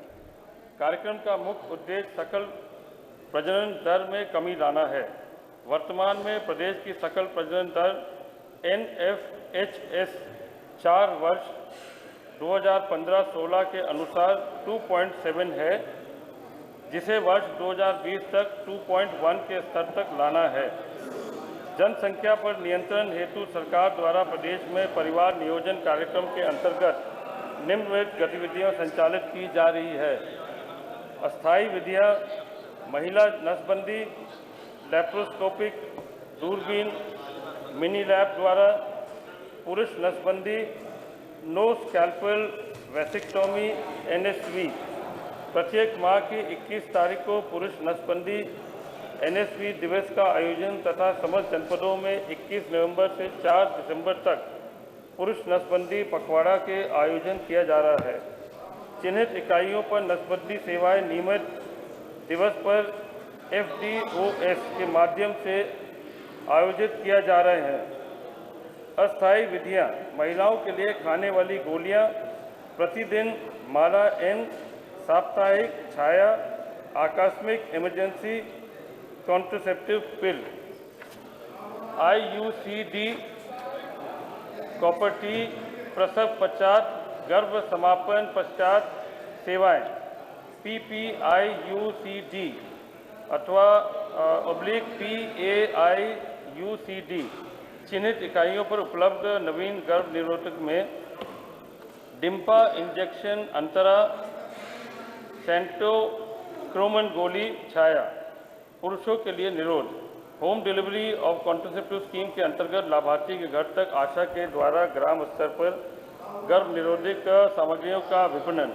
परिवार नियोजन कार्यक्रम को गति देने हेतु 3 या 3 से अधिक सकल प्रजनन दर वाले 57 जनपदों में 24 अप्रैल 2017 से मिशन परिवार विकास योजना लागू किया जा चुका है।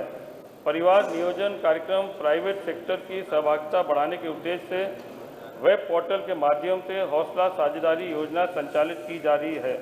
इस योजना के अंतर्गत निजी स्वास्थ्य इकाइयों, नर्सिंग होम को परिवार नियोजन कार्यक्रम में सहभागिता बढ़ाने हेतु वेब पोर्टल के माध्यम से आवेदन पत्र आमंत्रित किए जाते हैं। साथ ही उनका ऑनलाइन सत्यापन कर अभिप्रमाणित करने की प्रक्रिया पूर्ण की जाती है। प्रश्न नहीं उठता। संजय जी। और ये बजट सत्र है, तमाम बजट सत्र भी जितनी भी योजनाएं बनाई जाती हैं, जनसंख्या विस्फोट के कारण उन तमाम का प्रतिफल उस रूप में नहीं मिल पाता। मैं आपके माध्यम से केवल इसकी गंभीरता की तरफ इंगित करते हुए, क्योंकि विषय एक ही विभाग से पूछा जाना था, तो इसलिए चिकित्सा स्वास्थ्य मंत्री जी से प्रश्न पूछा, जिन्होंने बहुत विस्तृत जवाब दिया। हमारे बहुत ही सम्मानित साथी हैं, मंत्री हैं, हम उनका सम्मान करते हैं। परंतु ये 1950 के दशक से ये योजना चल रही है, पर उसके बावजूद भी प्रजनन दर लगातार बढ़ रही है और जनसंख्या विस्फोट लगातार बढ़ रहा है। मैं आपके माध्यम से संरक्षण चाहते हुए सुझाव के रूप में, जब तक कंप्रहेंसिव रूप में हम इसे नहीं लेंगे, आपने कारगर नीति पूछी है, जब तक कंप्रहेंसिव रूप में हम इसे नहीं लेंगे, तब तक वास्तव में जनसंख्या नियंत्रण नहीं हो पाएगी। इसका सीधा रिश्ता गुर्बत से है, आर्थिक स्थिति से है। जो जितना गरीब है वो अगर उसके घर में संतति बढ़ती है तो उसे इनकम सोर्स के रूप में लेने का काम करता है। और वर्तमान में स्थितियां इस तरह की हैं कि पैसे वाला और ज़्यादा पैसे वाला हो रहा है और केवल 1% लोगों के पास 73% संपदा इकट्ठी हो गई है। ये 2018 के ऑक्शन के आंकड़े हैं। और इतना ही नहीं, अगर उसी तरफ ध्यान दें तो माननीय मंत्री जी ने जिस तरह से कहा कि वर्तमान में प्रदेश की सकल प्रजनन दर NFHS 4 वर्ष 2015-16 के अनुसार 2.7 है, जिसे वर्ष 2020 तक 2.1 के स्तर पर लाना है। 2020 खत्म होने में केवल 1 महीना बचा या अभी थोड़ा समय बचा है। मैं जानना चाहता हूं कि क्या ये प्रजनन दर में उस योजनाओं के बाद जिनका वर्णन माननीय मंत्री जी ने जवाब में किया, कुछ हुई है, नहीं हुई है? इसी प्रश्न के जवाब में क्या कमी हुई है? इसी प्रश्न के जवाब में आगे बात उल्लेखित की गई है कि परिवार नियोजन कार्यक्रम को गति देने हेतु 3 या 3 से अधिक सकल प्रजनन दर वाले 57 जनपदों में, यानी 57 जनपदों में 2017 का यह आकलन सरकार का है कि वहां प्रजनन दर 3 की चल रही है। और 3 या 3 से अधिक प्रजनन दर वाले 57 जनपदों में 24 अप्रैल 2017 से मिशन परिवार विकास योजना लागू किया जा चुका है। क्या मिशन विकास परियोजना लागू कर उन 57 जनपदों में प्रजनन दर में कुछ कमी आई है या नहीं आई है? और हमारा आशय इसके साथ था कि जब तक सरकार इसके लिए कोई समग्र नीति नहीं बनाने का काम करेगी, और उन तमाम गरीबी की रेखा से नीचे जीवन यापन करने वाले लोगों को सम्मानपूर्वक जीवन जीने के लिए उन्हें साधन उपलब्ध कराने का काम नहीं किया जाएगा तो निश्चित रूप से जनसंख्या नियंत्रण पर कंट्रोल करना बहुत मुश्किल होगा। मैं केवल आपके माध्यम से एक बात और कहते हुए अपनी बात समाप्त करूंगा। प्रजनन के बारे में माननीय मंत्री जी बता देंगे। ये wealth ownership and inequality in India एक सोशल रिलीजियस एनालिसिस जारी हुआ है, जिसमें वेल्थ शेयर अपर ऊंची जाति के पास 41% है, ओबीसी के पास 31% है, मुस्लिम के पास मात्र 8% है, शेड्यूल कास्ट के पास 8% है, शेड्यूल ट्राइब के पास 4% है। ये जो गरीबी का आकलन है और उसके हिसाब से जब हम प्रजनन दर और जनसंख्या विस्फोट की बात देखते हैं तो निश्चित रूप से इसके बीच में जब तक समन्वित प्रयास की कोशिश नहीं होगी तब तक मैं समझता हूं कि जनसंख्या नियंत्रण पर कोई अब आप बैठिए रानी साहब, रानी साहब प्रजनन दर के ऊपर अगर माननीय मंत्री जी कुछ बता सकते हो तो केवल एक प्रश्न माननीय अध्यक्ष जी आपका संरक्षण चाहता हूँ, उसी से संबंधित मेरा अगला सवाल है। केवल एक प्रश्न पूछने का, केवल एक प्रश्न। अरे भाई आप चिल्लाते क्यों हैं? आपको क्या बीमारी? माननीय अध्यक्ष जी दल बहादुर जी आपका स्वास्थ्य ठीक नहीं है क्या? माननीय अध्यक्ष जी केवल एक प्रश्न की अनुमति चाहता हूं, आपका संरक्षण। केवल एक प्रश्न पूछूंगा। हाँ, इतनी देर में आप पूछ डालते। माननीय अध्यक्ष जी मैं आपका बहुत बहुत धन्यवाद अदा करता हूं। माननीय स्वास्थ्य मंत्री जी से मेरा केवल एक प्रश्न है, कृपा पूर्वक आपने जो आंकड़े दिए हैं 2018-19 के और 2019-20 के कि 208 करोड़ 24,46,463 और 19-20 का है 81 करोड़ 13,43,082। मैं केवल आपके माध्यम से माननीय अध्यक्ष जी, केवल आप माननीय स्वास्थ्य मंत्री जी कृपा पूर्वक ये बता दें कि ये जितने भी 17 से लेकर 20 तक जो आप सीएमओ और सीएमएस को जो पैसा भेजते हैं, केवल 6 फर्मों की Srishti pharma, Rashi pharma, SM contingency, UP medicine, RP construction, Hindustan drugs और श्री इंटरप्राइजेज में कितने का भुगतान पूरे उत्तर प्रदेश में आपके सीएमओ ने इनको किया है? केवल इतना मुझे आपका ये सवाल इससे संबंधित नहीं है। माननीय संजय जी ने जो कहा उसका उत्तर दे दें, उनको आप बाद में बता देना कभी जब। नहीं माननीय अध्यक्ष जी, आपका प्रश्न से जो तीसरा नंबर का प्रश्न एक है जिसमें आपने कुछ, तो वो तो उसमें आपका जवाब आ ही जाएगा अभी। नहीं, पहले ये वाला प्रश्न चल रहा है ना, आपका तो अगला प्रश्न है। नहीं, वो इसी में पूछ रहे थे ना। हाँ, नंबर मेरा आएगा नहीं अध्यक्ष जी, मेरा नंबर आता ही नहीं, इसलिए पूछ लिया मैं। आप संजय जी के प्रश्न का उत्तर। अध्यक्ष जी, आपका संजय जी की चिंता, और मुझे लगता है इस जनसंख्या नीति को लेकर पूरे देश में हर एक व्यक्ति की चिंता है। ये सही है कि हमारी बढ़ती हुई आबादी और जनसंख्या को लेकर अभी तक कोई कारगर नीति अभी इस तरह का नहीं बन पाया, परंतु बहुत सारे प्रदेशों में, अन्य प्रदेशों में, जिसका हम संकलित करके कुछ उस पर भी विचार करेंगे, जहाँ पर उन्होंने कुछ इस तरह की नीति बनाए हैं जिसमें पंचायती चुनाव को लेके, और अगर 2 बच्चों से ज़्यादा अगर होगा तो सरकारी नौकरी में आपको वहाँ पर नियुक्ति नहीं मिलेगा। इस तरह की योजनाएं पहले से भी चल रही हैं कुछ प्रदेशों में। उनको देखते हुए और हमारी जो अभी जो जनसंख्या नीति चल रही है 1950 से लेके, जो उसके अंदर हमने और भी ज़्यादा कुछ कार्यक्रम बढ़ाए हैं, जिसमें हौसला साझेदारी जो स्वास्थ्य मिशन के द्वारा जिसका हमको इसका मिलता है, उसमें 1026 चिकित्सालयों को अनुबंध किया है और अनुबंध करने के बाद लगभग 48,000 नसबंदी उनके द्वारा भी कराया, जिसको हम सीधे अपने तौर पर देते भी हैं। उनको हम 2000 और 3000 के रिपोर्ट पर देते भी हैं। और उसके वजह से जो अभी 2001 का जो सकल प्रजनन का जो 2020 का जो आप बोल रहे थे कि अभी 31 मार्च तक समाप्त हो जाएगा, इसका अभी सर्वे चल रहा है और ये सर्वे आने पर 1 ही महीने के बाद, थोड़ा सा लेट हो गया था, तो 1 ही महीने के बाद ये सर्वे आ जाएगा। हमें आशा है कि ये 2.1 पर आ जाना चाहिए और उसके बाद और भी हम लोग इसमें कार्यक्रम करने जा रहे हैं। प्रश्नों का समय समाप्त हुआ। प्रश्नों का समय समाप्त हो गया।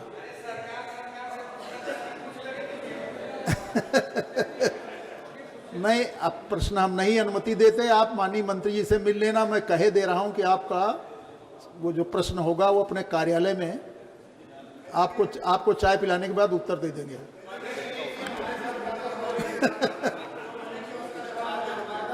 आप भी मंत्री जी के पास चले जाएंगे, चाय पिलाएंगे ये, और ना पिलावें तो आप औचित्य प्रश्न ले आना। माननीय संसदीय कार्य मंत्री कुछ कहना चाहते हैं क्या? मैं क्या मान्यवर, ये माननीय जयप्रताप जी ने जो उत्तर दिया है मान्यवर जी, और उन्होंने इस बात को स्वयं भी स्वीकारा है कि जनसंख्या की जो समस्या आज हम कितने ही संसाधन बढ़ाएं मान्यवर, वो हमारे सामने छोटे और बौने साबित होते हैं इस जनसंख्या की वृद्धि के कारण मान्यवर। और उनके उत्तर से ही मान्यवर आश्वासन भी बन गया कि उन्होंने इस बात को जब स्वीकार किया और ये भी कहा कि हम इसके लिए हम बहुत गंभीरता से विचार कर रहे हैं, कई प्रदेशों को उन्होंने हवाला भी दिया मान्यवर। तो ये तो मान्यवर ऑलरेडी आश्वासन बन ही गया जो माननीय सामान्य रूप से सदस्य चाहते हैं। और संजय जी तो बहुत विद्वान सदस्य पुराने हैं और उन्होंने जो जिज्ञासा उनकी जो थी मान्यवर वो आश्वासन के रूप में आ गई। अब उसमें देखेंगे मान्यवर। अब शर्मा जी के पास जाएगा ये। जी जी मान्यवर। नियम 301 की सूचनाएं मैं पढ़ दूं क्या? पहले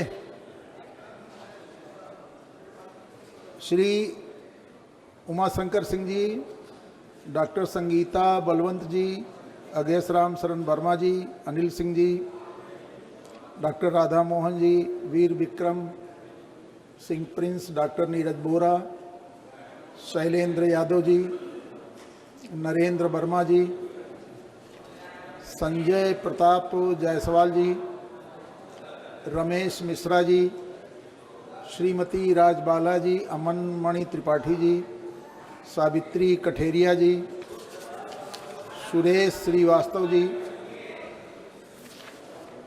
श्रीमती जयदेवी जी, श्री राम अचल राजभर जी, श्री दिनेश चौधरी जी, श्री राजकुमार पाल जी, श्री धर्मेंद्र सिंह साक्य जी, श्री उज्ज्वल रमण सिंह जी। स्वीकृत हुई, शेष अस्वीकृत हुई। अब मेरे सामने माननीय नेता विरोधी दल मेरे सामने है। एक तो याचिकाओं वाला है, उसको चूंकि आपको बोलना है तो उसको हम बाद में कर लें अगर सबकी सहमति हो। वर्मा जी ठीक है? माननीय राम गोविंद जी का भाषण पहले करा दिया जाए और नियम 56 बाद में लिया जाए क्या?